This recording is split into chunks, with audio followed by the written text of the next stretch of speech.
This is in Luke chapter 14, verses 25 through 34. And it, again, like I said in the last thing, the name's completely different, and then this name's completely different, but they're the same thing, so it's weird. But Christ teaches on discipleship. Now large crowds were going along with him, and he turned to them and said, "If anyone comes to me and does not hate his own father and mother, and wife, and children, and brothers and sisters, yes, even his own life, he cannot be my disciple. Whoever does not carry his own cross and come after me cannot be my disciple. For which one of you, when he wants to build a tower, does not first sit down and calculate the cost to see if he has enough to complete it? Otherwise, when he has laid a foundation and is not able to finish, all who observe it begin to ridicule him, saying, 'This man began to build and was not able to finish.' Or what king, when he sets out to meet another king in battle, will not first sit down and consider whether he is strong enough with 10,000 men to conquer the one coming against him with 20,000? Or else, while the other is still far away, he sends a delegation and asks for terms of peace.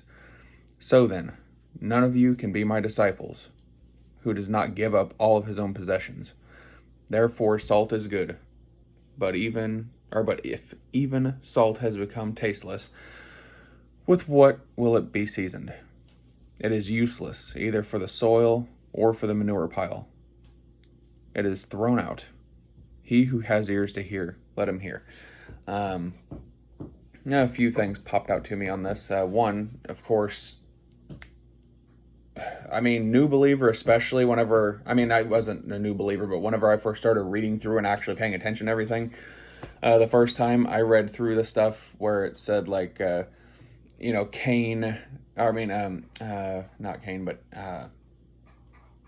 Jacob and Esau, and it said God hated Esau but loved Jacob. And then same thing here. He who comes to me does not hate his father and mother and wife and children and brothers and sisters and even his own life, he cannot be my disciple. And that's strong verbiage. And I'm sure a lot of us know that is not necessarily hate, but our love for God, or our love for for those in our sphere of influence, family members, including ourselves, should pale in comparison to our love for God so much that it would appear that we would hate our spouses and kids and family members.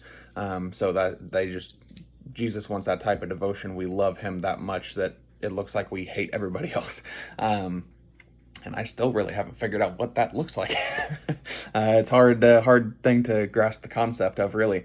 But this whole tower thing really kind of registered with me, because since I do new construction assessment, there's been a lot of houses that I have come upon that have just been foundations. The foundations have been dug, they've been poured, it's just waiting for the house to get built. And the permits are generally good for a year for building, and then after the year runs out, they're supposed to take out another one and another one, pretty much until they're complete. If the foundation's sitting there for 5 years and they're still working on it, they're to take out a permit each year until it's completed. But I remember one specifically that sat there for a year and a half, and I asked our supervisor, I said, "Well, what do I do about this?" So the permit's expired and they're still not doing anything with it. And the first words that came out of her mouth were, just make a note of it to go back in like 6 months. They probably ran out of money. A lot of builders get too much going on at one time and they run out of money for specific projects. And that to me would be, I thought, if I was a builder, if I was building something and I ran out of money or something happened, because that's obviously going to be your first assumption is, well, there's no money. In this day and age, it might be, well, they ran out of supplies, but at that same time, there's houses all around it going up, so I know it's not a supply issue. So it's money. And when you start a major project like that and you can't finish it, what comes from that? Ridicule by others for being broke, for being ignorant, for not making sure that you had enough to finish the job because you just dropped thousands upon thousands upon thousands for concrete for a foundation. Ignorant for not planning, or just straight up not finishing what you started. And that would suck. And we should look at our lives as Christians as the same thing. When people look at us, they should see someone that they can't ridicule for being ignorant and not looking at Christianity for what it should be, not living our lives the way we should. We got into a pretty heated debate Wednesday night at Life Group about hypocrites and about this and a hypocritical lifestyle and all these things. And that's one of the main things that people say about Christians is that we are hypocrites. Are we living the same life at our job, at Walmart, at Quick Trip, at the Dollar Tree, at home, in traffic? Are we living the same life there that we're living in church in front of everybody? Because if we are, those little tiny things of not looking at the person next to you and mouthing something that they're assuming is you cussing, did we count the cost that we shouldn't be doing that? Our flesh wants to give into that desire to cuss them out or to show them a finger or whatever the case is, or whatever. And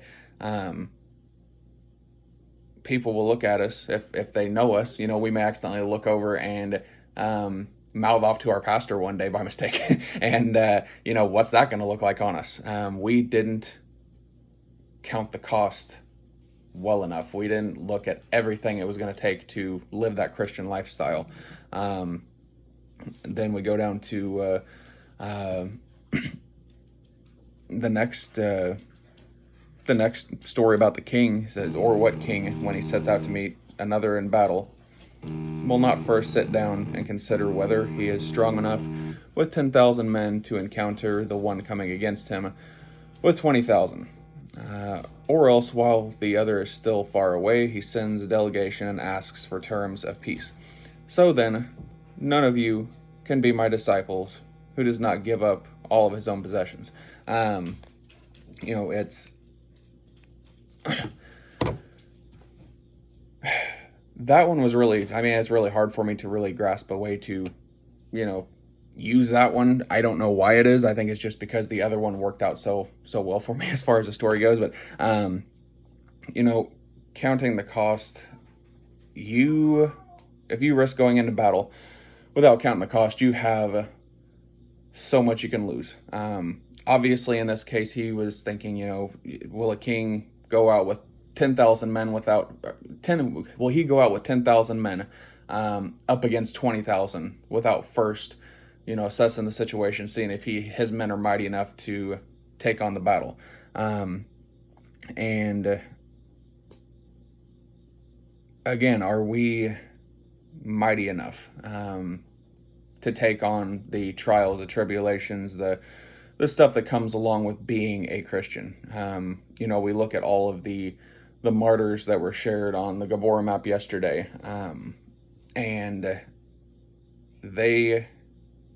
I can pretty confidently say, counted the cost. They knew the risk of going into other countries and preaching and teaching. They knew the risk of all of it, especially over in the Middle East. Being a Christian in certain areas could very well end in death, and they counted the cost. But have we counted the cost?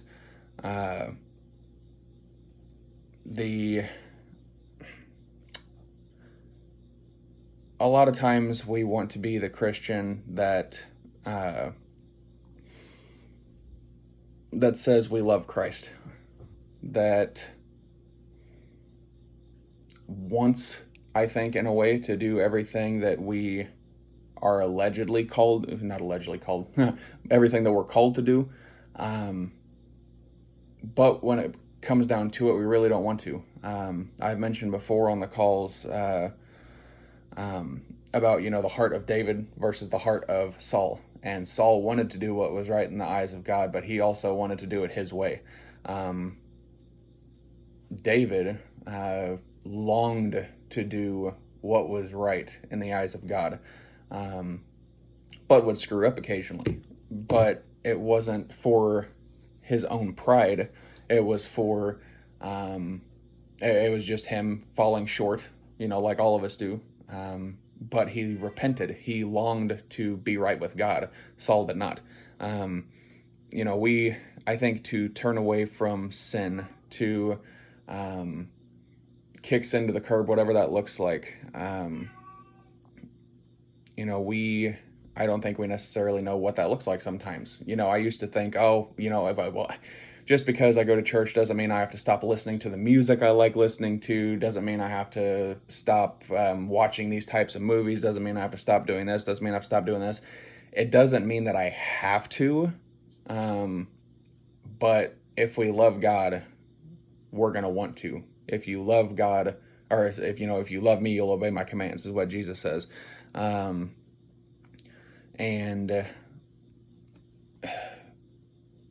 I don't think a lot of Christians truly love God. They love what he can do for them, but they don't love him enough to go all in. These people, even though they didn't count the cost, they still went all in, because this person who laid a foundation is now, again, broken, doesn't have a tower built on that foundation. The king, if he were to go into battle with those 10,000, without counting the cost, he may lose everything. But I have to say, are we willing to lose everything? Are we willing to have Jesus as our firm foundation and nothing else on top of it? No house, no kids, no wife, no job, no money. Are we willing to lay down our wants and needs and desires in a relationship? I know I've dealt obviously with bad relationship before. Praise God. Again, he turned that around and brought restoration to it. But, are we willing to give up our comfort? It was a very uncomfortable time in marriage when everything that was going on in mine was going on. But I crucified my flesh. I counted the cost. People said, oh, you shouldn't have stayed. You shouldn't have stayed. You should do this. You should do that. And, the cost of being a Christian is great. Just like Christ's sacrifice for us was great. If we're not willing to do like Brent Taylor and his son, I think his son's actually the one that came up with it and said, men do hard things. If we're not willing to do the hard things, then can we say we truly have a heart for Christ? The thing without, or the thing within Gabor is actually, I didn't even notice it, but just like the shirt, get out of the comfort zone and obey the Great Commission. Yes, we should be obeying the Great Commission, but we have to get out of our comfort zone in every area of our lives and live all in for Jesus, to the point of loving him, to the point where it looks like we hate everything and everyone that he has given us, to the point where we're willing to give up all those things. So all that being said, with sacrifice, there will be blood. There will be pain, there will be heartache, there will be hurt. But it's Jesus. Jesus is worth it. Eternity is worth it. Having our friends and our family, people we know, people we don't know, seeing them in heaven, that's worth it.